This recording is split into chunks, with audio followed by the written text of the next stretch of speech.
L tovushi va L harflari.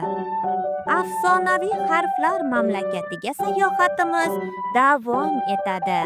Sayohatga tayyormisiz? Unda ketdik. Nutqning eng kichik bo'linmas birligi tovush deyiladi.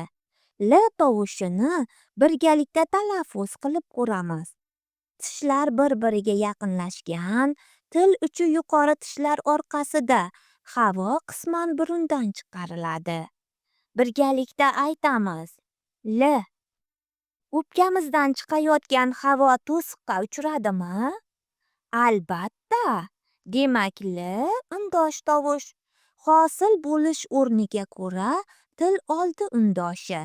Hosil bo'lish usuliga ko'ra sirg'aluvchi. Ovoz va shovqinning ishtirokiga ko'ra jarangli undosh. Mana bu bosh L va kichik L harflari. Boltacha o'tin yorib, so'ngra uyda dam olar. Lga o'xshar ekan deb bolalar eslab qolar. Qush nomlari orasidan L tovushi ishtirok etganlarini toping. Laylak, chumchuq, lochin, bulbul, turna. So'zlarni bo'g'inlarga bo'ling va ochiq bo'g'inlarni toping.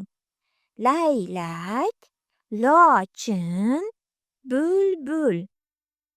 Sayohatimiz sizga yoqqan bo'lsa, like tugmachasini bosishni unutmang.